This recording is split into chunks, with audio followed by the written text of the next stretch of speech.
Assalamualaikum warahmatullahi wabarakatuh. Alhamdulillah, wassalatu wassalamu ala Rasulillah, la haula wala quwwata illa billah, amma ba'du. Jamaah salat zuhur rahmatullah. Alhamdulillahirabbil alamin. Segala puji milik Allah. Salat salam kita sampaikan pada Rasulullah Muhammad sallallahu alaihi wasallam. Bapak Ibu sekalian yang dirahmati Allah, pada siang hari ini kita akan lanjutkan taklim kita, kajian kita tentang memahami berbagai kewajiban dalam fikih. Yang kemarin sudah kita bahas dari sisi pelaksananya, ada wajib ain, ada wajib kifayah. Di pengulangan, wajib ain adalah kewajiban individu yang tidak bisa diwakili dan tidak bisa diwakilkan kecuali pada ibadah haji, di mana kemudian seorang anak bisa membatalkan haji orang tuanya, sebagaimana riwayat yang masyhur tentang seorang sahabat Nabi yang minta izin untuk menghajikan ibunya, tetapi dia tidak bisa dibiaskan dengan sholat, puasa dan lain-lain karena memang tidak ada dalil yang menjelaskan itu. Satu, yang kedua wajib kifayah. Dan sudah kita bahas kewajiban yang gugur kemudian sudah ada sebagian muslim yang sudah melaksanakannya. Ya, Bapak Ibu sekalian, ya seperti takziah, ada menyolati, mengkafani, menguburkan dan sebagainya. Juga kemudian tentang pentingnya menuntut ilmu pada bagian-bagian tertentu. Jangan sampai tidak ada sama sekali muslim yang belajar ilmu kedokteran.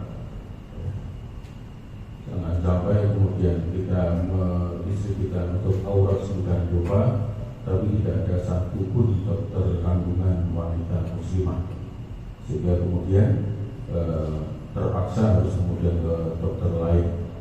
Ya, meskipun dalam keadaan darurat, sudah kita bahas, al-darurat itu lebih makruh. Darurat membolehkan yang dilarang, tetapi kalau sampai tidak ada satupun muslim yang belajar itu, maka kemudian semua menanggung dosanya.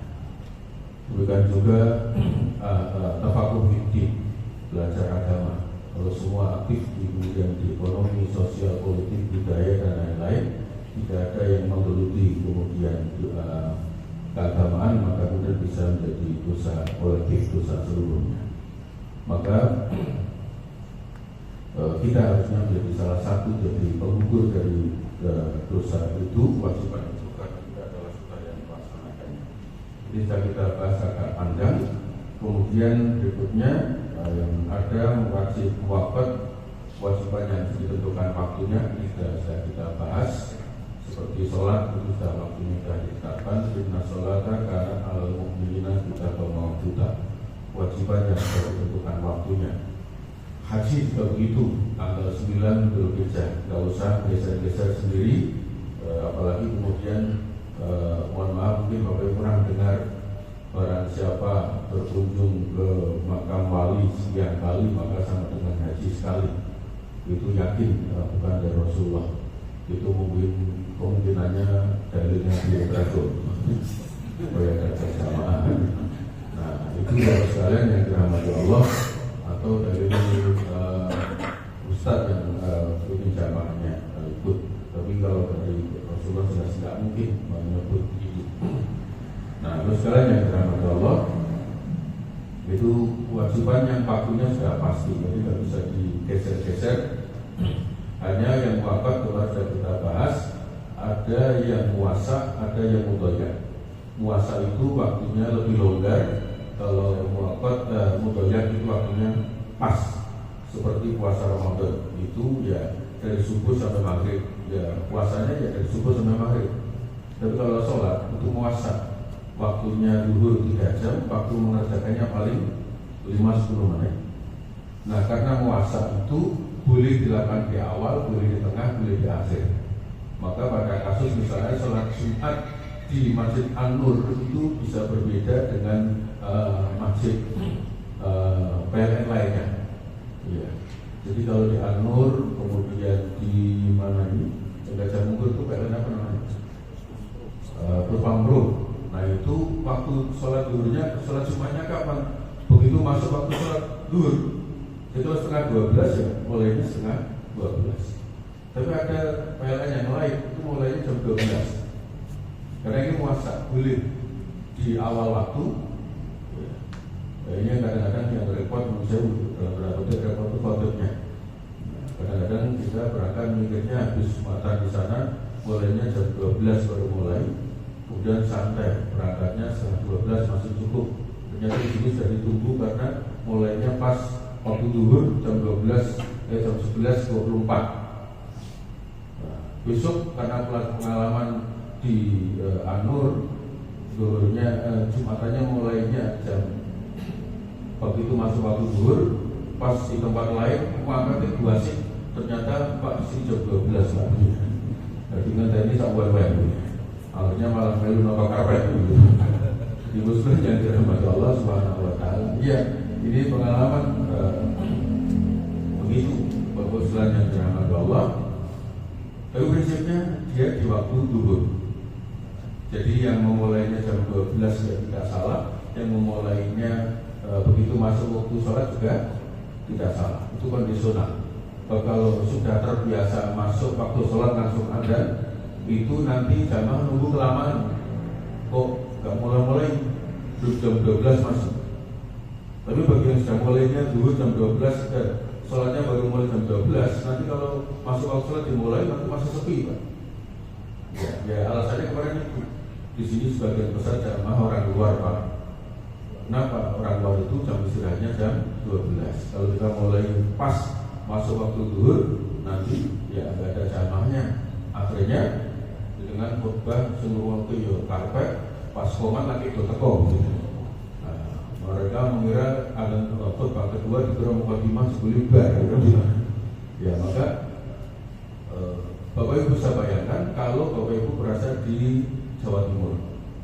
Kalau di sini setengah 12 kurang 5 menit di minggu hari-hari minggu kemarin sudah masuk duhur, itu artinya di Jawa Timur itu jam 11:04 itu sudah masuk waktu duhur. Ya. Nah orang yang nggak ngerti bisa Jumatan, wah masih amin ya, masih nyandar, ternyata isbar Bapak Ibu. Ya kalau di kita dengan Banyuwangi kan selisihnya hampir 15 menit, ya kan? Nah bagi kantor-kantor itu malah kan Jumatan 12:30 baru mulai karena jam istirahatnya memang berbeda. Jadi tidak ada masalah Bapak Ibu. Jadi kalau misalnya dimulai tepat waktu masuk duhur boleh, agak mundur juga tidak ada masalah. Yang penting waktunya masih waktu duhur. Ya, jadi beberapa bahkan ada perusahaan yang mulainya agak mundur banget karena menyelesaikan jam istirahat pegawainya. Tidak ada masalah, yang penting masih waktu duhur. Kepepet-pepetnya itu jam 2:30 itu sudah masih boleh, Pak. Yang penting perbaikan deh. Karena kalau khutbahnya panjang, komat pas masuk asar bakal rabe, kan gitu. Jadi ini untuk pelajaran saja buat kita. Sama dengan mohon maaf sholat Idul Fitri, itu yang penting duha, nggak usah terlalu pagi, ya kan, supaya orang berangkatnya nggak terlambat, nggak lari-lari. Apalagi kemudian setelah Idul Fitri kan nggak ada takbiran lagi, maka ya berikan kesempatan orang bisa takbiran agar kemudian bisa mengikuti sholat tapi juga sempat takbiran bersama. Beda dengan Idul Adha, itu kan agak lebih kasih karena apa? Nanti habis sholat masih bisa takbiran. Nah itu Pak, yang puasa itu begitu longgar waktunya kita bisa melakukan. Tapi tolong jangan dicatat, meskipun wajib puasa sholat itu jangan kemudian, karena ini pentingnya memahami fikih sekaligus tasawuf, jangan gampang sholat tepat waktu. Itu asar sambil mau seperempat, itu kan sebenarnya masih asar kan tepat waktu. Iya, bila kamu asarmu yang ini, yo tunggu dulu sekalian maghrib bos. Sebenarnya kan nanti maghribnya awal waktu, tidak begitu maksudnya. Betapa kemudian kita disuruh memperhatikan waktu sholat dengan sebaik-baiknya.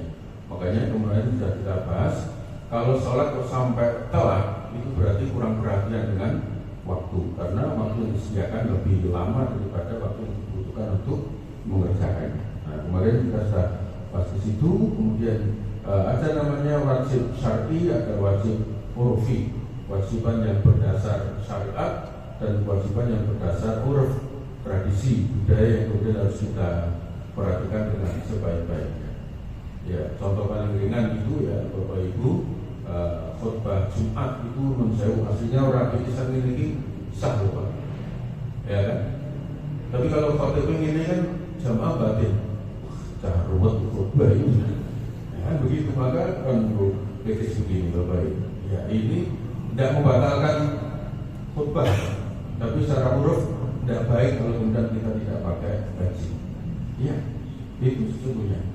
Bapak Ibu sekalian, meskipun itu bukan wajib, tapi sifatnya uruf yang harus kemudian kita perhatikan dengan sesama di kampung, ya kan? Bapak sekalian yang dirahmati Allah, kalau di kita itu kan, kalau di Arab, ya mohon maaf, SMA selesai makan assalamualaikum, ya kan biasa kan gitu. Atau SMP selesai makan pulang. Kalau orang Jawa kan mesti keduduk segoleh gitu, alam-alaman, cerita ngalor tidur, benar pantas lagi mulai. Ya, jadi wajib urufnya harus kita pahami Bapak Ibu. Ya, disuguhi kalau orang Jawa kan langsung ngenteni ditawarkan, ya kan? Atau orang Arab kan langsung dimakan. Mana yang benar, dua-duanya baik menurut tradisinya masing-masing. Ya, contoh lain, orang Arab kalau ketemu orang Arab kan akrab kalau sebut jenggot. Kalau di sini kan rapates. Misalnya ada mahasiswa saya terus ketemu saya, Pak Rosi terus jenggot dilus-lus, tak keplak. Ya, kenapa? Karena budaya kita bukan di situ, gitu loh. Kira-kira begitu harus diperhatikan, loh kan? Kalau orang Arab jenggotnya panjang, dilus-lusnya jenenge loh baik. Kalau di sini kan gak pas. Nah, itu yang kemudian kita tidak boleh menjadi Muslim tapi hilang dengan budaya kita. Ya, budaya kita itu berbeda dengan budaya. Itulah kenapa kemudian ada orang yang tanya, Pak, saya panggil istri saya Umi itu boleh apa enggak? Ya, saya tanya, kok kamu tanya itu alasannya apa? Lo katanya dalam fikih bihar itu menyamakan istri dengan ibunya kan sindiran perceraian. Lah saya tanya, niatmu undang istrimu Umi ini mesra atau megah gitu? Karena gitu loh. Ya biar aku Pak, biar anak-anak manggil ibunya Umi. Ya sudah, kalau niatnya itu tidak ada masalah. Kan begitu. Karena budayanya berbeda. Itu orang Arab kalau mengirim ibuku itu aslinya nyindir cerai. Karena apa? Ibu kan tidak boleh dinikahi. Nah, itu budaya-budaya ini juga harus kemudian kita perhatikan dengan sebaik-baiknya. Jadi memanggil Umi ya boleh, memanggil Mama ya boleh, bergantung budaya kita sepakati. Nah, sekalian yang dirahmati Allah SWT, maka gotong royong itu di kampung kerja bakti itu nggak usah tanya dalilnya, ya kan? Dalil apa gotong royong? Dalil apa kerja bakti? Dalilnya itu wajib urfi. Budaya kita menganut sistem seperti itu ya, kemudian kita ikuti. Kecuali orang sudah tinggal di kelas menengah, budayanya bukan gotong royong, iuran, ya kan? Supaya bayar merdeka, gitu. Maka ayo ikuti budaya mana aja yang kemudian itu baik.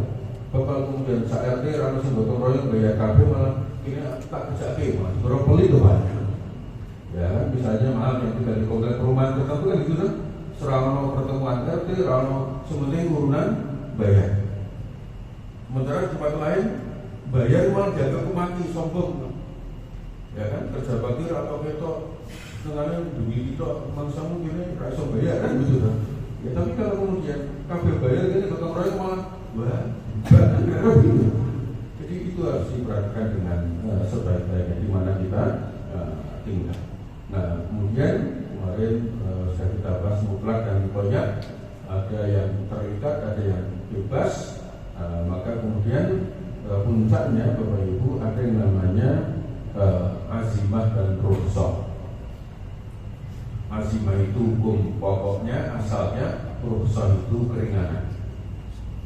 Selalu dalam Islam itu indahnya agama ini selalu ada hukum asalnya. Tapi kalau kemudian ada keadaan tertentu, maka muncul namanya rukhsah. Jadi agama ini nggak bakal tidak bisa diamalkan. Sesulit apapun kita menghadapi situasi, agama ini tetap bisa diamalkan. Kenapa? Karena ada prinsip azimah, ada prinsip rukhsah. Ya. Azimahnya apa? Misalnya dalam sholat, rukun Islam yang pertama sholat. Hukum asalnya sholat itu harus berdiri menghadap kiblat. Tapi ketika kemudian tidak kuat berdiri, muncul rukhsah, keringanan. Bisa dengan duduk. Selalu begitu. Menghadap kiblat. Gak ketemu kiblatnya, rukhsahnya apa? Seketemunya.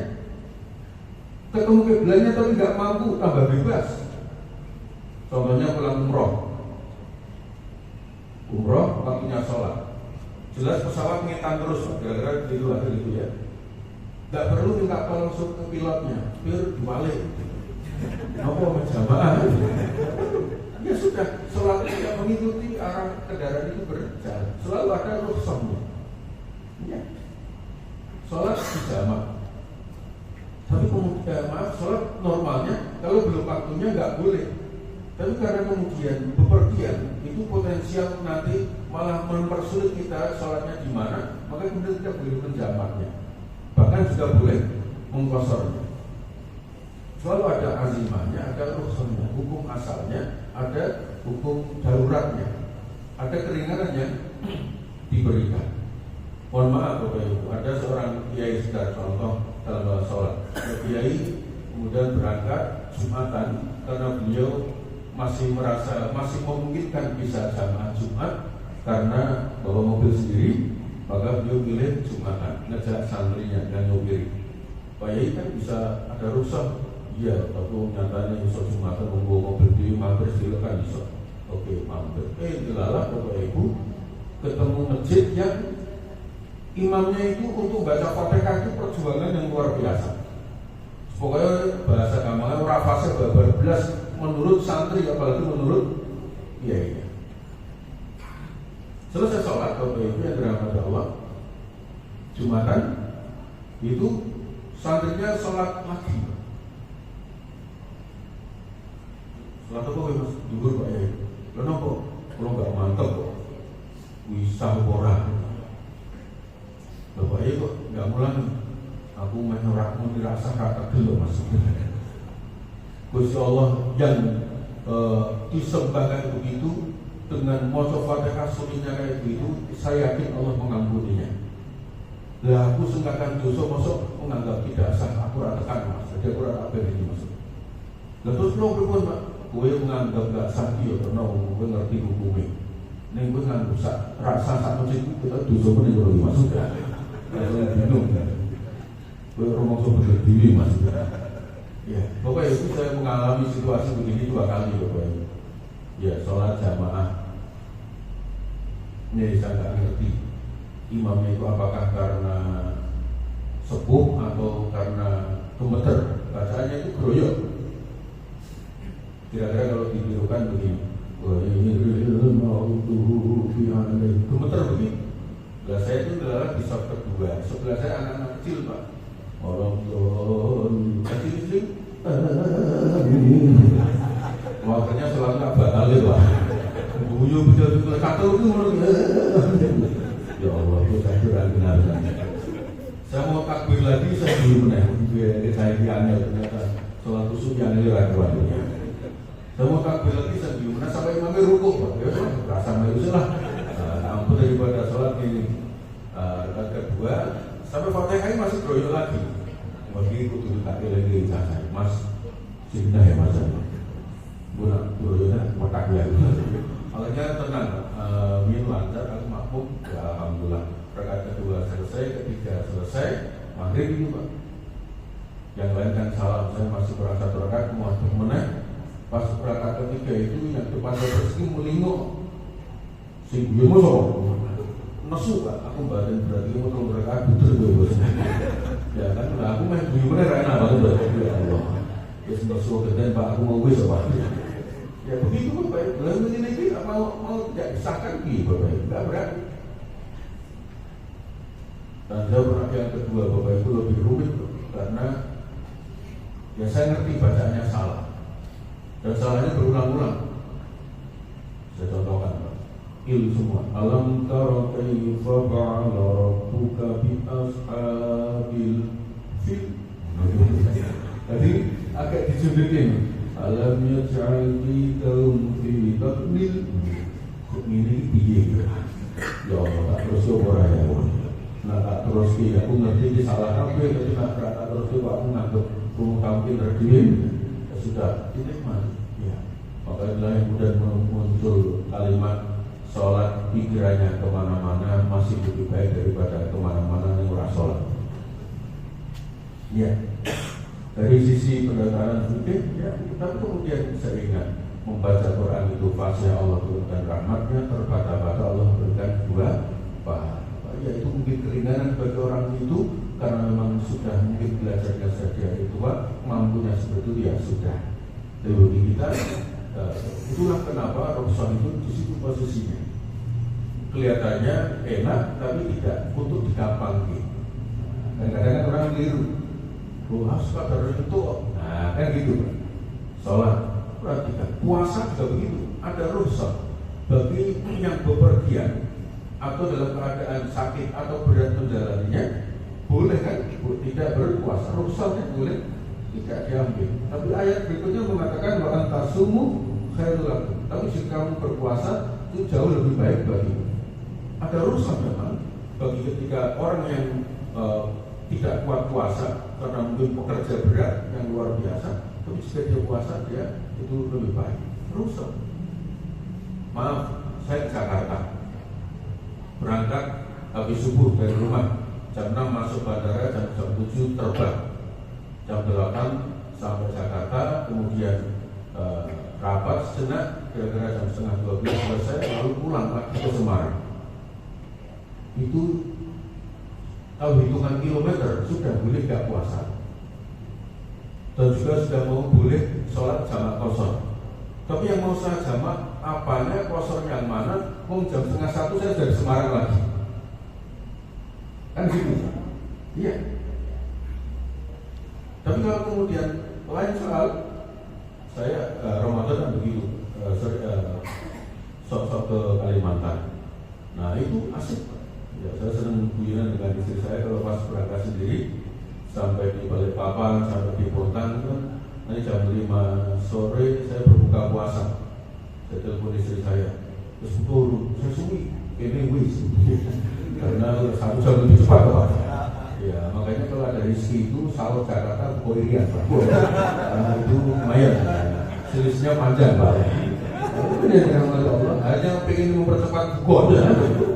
Ya Bapak ini dengan Allah bisa itu mau diambil, mau puasa boleh, bagus. Tapi ketika kita mau ambil boleh tidak puasa. Nah begini nih Bapak Ibu, rukhsah itu sesuatu yang darurat yang boleh diambil. Dan meskipun sebagian ulama mengatakan sebaiknya diambil, tapi kemudian ada yang mengingatkan mana yang kemudian mau kita ambil. Prinsipnya tidak ada agama yang sulit, tapi jangan gampangin. Azimah dan rukhsah itu di situ Bapak Ibu. Agama ini tidak ada yang rumit untuk diamalkan, karena setiap ketika kita menghadapi kesulitan justru yang lahir adalah hukum kemudahan. Tetapi ketika ada hukum kemudahan itu jangan gampangin. Nah, prinsipnya itu. Di situ Bapak Ibu sudah sholat, begitu puasa, zakat, haji juga begitu. Melempar jumroh akobah itu hukumnya wajib haji. Tapi kalau dalam keadaan kepayahan boleh diwakilkan. Tapi jangan sampai kemudian Pak itu boleh diwakilkan ya. Dan terus aku diwakili ya. Dan terus kurang Solo. Maaf dan bukan kamu orang begitu. Kenapa enggak melempar sendiri Solo kan boleh diwakilkan? Nah, mestinya kalimatnya adalah mari kita lakukan, baru jika betul-betul kepayahan nggak bisa, baru diwakilkan. Dengan lupa Bapak Ibu, sehingga rukhsah itu diambil seminimal mungkin. Ya, sekali lagi rukhsah itu diambil seminimal mungkin. Jika kemudian masih azimahnya bisa dikerjakan, ya sebaiknya menggunakan hukum asal. Tapi jika kemudian tidak memungkinkan, rukhsah itu boleh lakukan dan tidak berdosa. Nah, yang tahu tentu adalah diri kita sendiri. Ya, contoh banyaklah dalam hidup kita. Sepanjang kita masih ketemu dengan dokter Muslim, ya, yang laki-laki, ya, kemudian ya kita berobat kepada yang laki-laki. Tapi kalau kemudian jam prakteknya adanya itu dan darurat hanya itu, misalnya masuk IGD, ya, tidak ada pilihan lain. Kan begitu.